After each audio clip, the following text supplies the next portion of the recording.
seu consultório, chega um paciente, como saber se o problema é físico, orgânico, ou psíquico ou espiritual? Ah, tá. Essa é uma pergunta que normalmente o paciente faz, né? Ocorre o seguinte, existe uma ideia de senso comum de que ou um problema é espiritual ou ele é orgânico. Ah, doutor, meu problema é espiritual ou é orgânico? Isso é uma falha conceitual. Por quê? Porque a mediunidade, por ser uma faculdade de senso-percepção, ela tem um componente orgânico. Tá? É interessante que Kardec, no livro dos médiuns, vai dizer, mediunidade é biológica. É verdade. Tá? Então o que acontece? Quando uma pessoa ela tem uma interferência espiritual, o organismo reage. Tá? Então, o que acontece? Se a pineal, que está no meio da cabeça, capta por ondas eletromagnéticas, como o celular capta uma mensagem, aquela interferência espiritual, ela está arquivada no cérebro, ela vai reagir dentro do cérebro. Então, quando há uma aproximação de um espírito, na nossa casuística, nós observamos que há uma tendência a uma resposta adrenérgica, adrenalina. Então, a pessoa acelera o coração, aumenta o fluxo sanguíneo dos rins, então a diurese aumenta o fluxo sanguíneo da cabeça. Então, por exemplo, uma interferência de uma entidade negativa, ela pode provocar dor de cabeça. Por quê? Porque aumenta o fluxo da cabeça, o fluxo sanguíneo. Aliás, Jung já havia percebido isso. Nós vamos encontrar no grande psiquiatra Carl Gustav Jung, obras completas, segundo capítulo do primeiro volume, O Médium Espírita. Ele observa uma mulher franzina, jovem, que apresentava fortes dores de cabeça após as interferências espirituais, que ele chama de ataques. E essas dores de cabeça, ela aliviava fazendo movimentos das mãos sobre a cabeça, que a gente chama de autopasse, não é? E no caso dela, aliviava com essa condição. E o Jung chegou, inclusive, a palpar o pulso e a auscultar o coração, como se estivesse percebendo mesmo que havia alguma alteração orgânica naquele processo.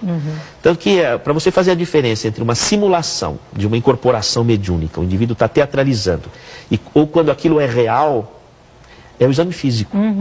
Porque a incorporação dá alteração física.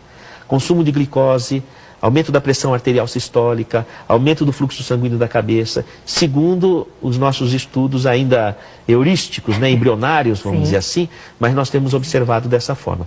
Então o que acontece? O indivíduo pode ter aumento de pressão arterial por origem espiritual. Quando a entidade sai, a pessoa volta à pressão normal. Então nunca consegue ajustar um antihipertensivo.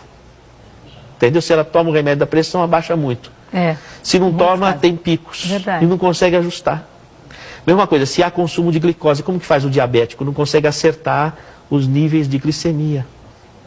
Entende? Porque fica flutuando de acordo com as interferências espirituais, de acordo com essa nossa hipótese de trabalho. Não é? Agora, quando a pessoa tem uma mediunidade dominantemente de desdobramento, que ela sai fora do corpo, o efeito é ao contrário, é colinérgico. Colinérgico é o seguinte, ao invés da adrenalina, é a acetilcolina. Então o que acontece? A pessoa tem uma diminuição do batimento cardíaco, uma queda da pressão arterial, e ela tem um aumento da peristalse, do movimento do aparelho digestivo, a barriga ronca, faz barulho, faz... não é? E essas pessoas que têm esse desdobramento, elas exalam energia, exalam ectoplasma. Então as pessoas se sentem bem perto dela, mas ela se sente desgastada com as pessoas. E esse excesso de ectoplasma que ela exala, torna ela muito interativa mentalmente. Ela sente o que o outro sente, sente a psicosfera espiritual que a envolve. E aquilo pode ser tão difícil que o organismo reage, recolhe no metabolismo esse ectoplasma, desvia essa energia e a pessoa começa a formar cistos, tumores, miomas, cistos ovarianos, cisto de tireoide, cisto hepático, cisto renal, ou então ela tem sangramentos, porque é uma forma de perder esse ectoplasma, metrorragias, que a medicina não consegue entender o que está acontecendo.